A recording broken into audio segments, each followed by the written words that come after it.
بسم الله الرحمن الرحيم عن أبي هريرة رضي الله عنه قال قال رسول الله صلى الله عليه وسلم إن الله لا ينظر إلى أجسامكم ولا إلى صوركم ولكن ينظر إلى قلوبكم وأعمالكم أو كما قال عليه الصلاة والسلام۔ سامعین کرام و ناظرین اعظام، میں نے آپ کے سامنے ایک حدیث شریف پڑھی ہے، بہت واضح، بہت آسان الفاظ میں بہت اہم بات آپ صلی اللہ علیہ وسلم نے ارشاد فرمائی ہے۔ راوی حدیث حضرت ابو ہریرہ رضی اللہ عنہ ہیں، جو حدیث کے سب سے بڑے راوی ہیں۔ وہ فرماتے ہیں کہ اللہ کے رسول صلی اللہ علیہ وسلم نے ارشاد فرمایا، ان اللہ لا ينظر الی اجسامکم، اللہ تعالیٰ تمہارے جسموں کو نہیں دیکھتا ہے، ولا الی صورکم، وہ تمہاری شکل و صورت کو نہیں دیکھتا ہے، وَلَكِنْ يَنْظُرُ إِلَىٰ قُلُوبِكُمْ وَأَعْمَالِكُمْ، لیکن وہ تمہارے دلوں کو اور تمہارے اعمال کو دیکھتا ہے۔ حدیث بہت واضح ہے۔ بہت سارے لوگ ایسے ہیں رنگ و روپ کے لحاظ سے اچھے نہیں ہوتے، قد کے لحاظ سے اچھے نہیں ہوتے، بہت سارے لوگ شکل و صورت کے لحاظ سے اچھے نہیں ہوتے، لیکن اللہ کے نزدیک شکل و صورت کی اہمیت نہیں ہے، قد و قامت کی اہمیت نہیں ہے۔ اللہ تعالیٰ اپنے بندوں کے دلوں اور ان کے اعمال کی جانب دیکھتا ہے۔ اگر بندے کا دل اچھا ہے تو اس کے اعمال بھی اچھے ہوں گے۔ بس اوقات لوگ کہتے ہیں ہم دل کے لحاظ سے تو ٹھیک ہیں۔ بھائی میرے، اگر دل کے لحاظ سے آپ ٹھیک ہیں تو اس کے اثرات آپ کے اعمال پر بھی ظاہر ہونے چاہیے۔ لہذا ہمیں ہمیشہ یاد رکھنا چاہیے کہ ہم اپنے عمل میں اخلاص پیدا کریں، ہم اپنی نیت کی اصلاح رکھیں، اس کی اہمیت کو سمجھیں ہم، اور ریاکاری سے، شہرت سے، ناموری سے، دکھاوے سے ہم دور رہیں۔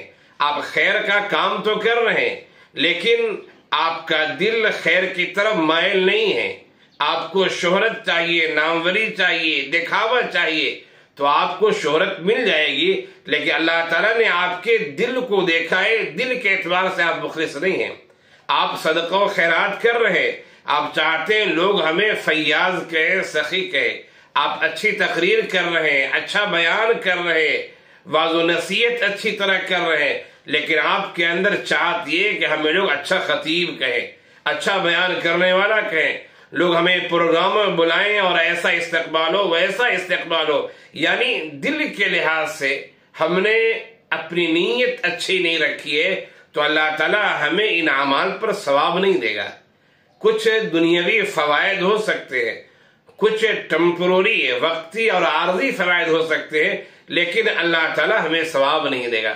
تو اچھی طرح یاد رکھیے کہ اللہ تعالیٰ اپنے بندوں کے دلوں کی جانب دیکھتا ہے، اور پھر دل اچھا ہوگا تو اس کا اثر انسان کے کردار پر بھی ہوگا، اس کا اثر انسان کے گفتار پر بھی ہوگا، انسان کے قول میں اور عمل میں یکسانیت پیدا ہوگی۔ بہت سارے لوگ کہتے ہیں ہم دل کے اعتبار سے اچھے اور اعمال ندارت اعمال اچھے نہیں ہیں، تو یہ بات درست نہیں ہے۔ اللہ کے رسول صلی اللہ علیہ وسلم، یہ جو حدیث ہے مسلم شریف میں یہ الفاظ آئے ہیں، قلوب کے ساتھ ساتھ اعمال کے بھی الفاظ آئے ہیں کہ وَلَكِنْ يَنْظُرُ إِلَىٰ قُلُوبِكُمْ وَأَعْمَالِكُمْ، اللہ تعالیٰ تمہارے جسموں کو اور شکل و صورت کو نہیں دیکھتا ہے، وہ تمہارے دلوں کو اور تمہارے اعمال کو دیکھتا ہے۔ انسان اگر اندر اچھا ہے تو اس کے کردار میں، اعمال میں، افعال میں، اس کی گفتگو میں، اس کے چلنے پھرنے میں، اس کے اٹھنے بیٹھنے میں اچھائیاں دکھائی پڑیں گی، اچھائیاں ظاہر ہوں گی۔ لہذا یاد رکھیں یہ کائنات اللہ کی بنائی ہوئی ہے، لیکن اللہ تعالیٰ شکل و صورت اور جسم کی طرح نہیں دیکھتا ہے، اللہ دلوں کی طرح دیکھتا ہے۔ یہ میرا بندہ دل سے یہ کام کر رہا ہے نہیں کر رہا ہے، اور یہ کام کر رہا ہے تو اس کا دل کس کی طرف مائل ہے؟ اس کا دل میری طرف مائل ہے یا کسی اور طرف مائل ہے؟ لہذا اپنے دل کو اچھا رکھیے، اپنے دل کو اچھا رکھیے، دل کو بہتر رکھیے۔ اللہ کے رسول صلی اللہ علیہ وسلم نے فرمایا تھا الا ان فی الجسد مضغہ اذا صلحت صلح الجسد کلہ واذا فسدت فسد الجسد کلہ الا وہی القلب۔ فرمایا تھا کہ جس میں انسانی میں ایک ٹکڑا ہے وہ اچھا رہے گا تو سارا جسم اچھا رہے گا، وہ خراب ہوگا، سارا جسم خراب ہو جائے گا۔ اور فرمایا یاد رکھنا وہ ٹکڑا کیا ہے وہ دل ہے، دل۔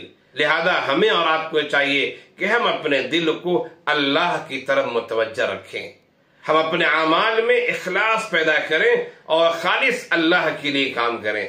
ایسا کریں گے انشاءاللہ دنیاوی فوائد بھی ہوں گے، اخروی فوائد بھی ہوں گے۔ لیکن ہم نے کام دکھاوے کے لیے کیا ہے، ہماری تقریریں، ہماری تحریریں، ہمارے بیانات، ہماری محنتیں، ہمارے صدقوں خیرات اور ہمارے دیگر اعمال خیر اگر دکھاوے کے لیے کہ لوگ ہمیں نیک کہیں، اچھا کہیں، تو لوگ ہمیں نیک اور اچھا تو کہیں گے لیکن ان اعمال سے آخرت پہ ہمیں فائدہ نہیں ہوگا۔ لہذا اپنے دل کو اچھا رکھیے، اخلاص پیدا کیجیے، نیت کی تصحیح کیجیے اور یاد رکھیے اللہ تعالیٰ دل کی کیفیات کو دیکھتا ہے اور اس کے اثرات اعمال پر مرتب ہوتے اللہ تعالیٰ انہیں دیکھتا ہے۔ اللہ ہم سب کو شریعت پر چلنے والا بنائے، آمین یا رب العالمین۔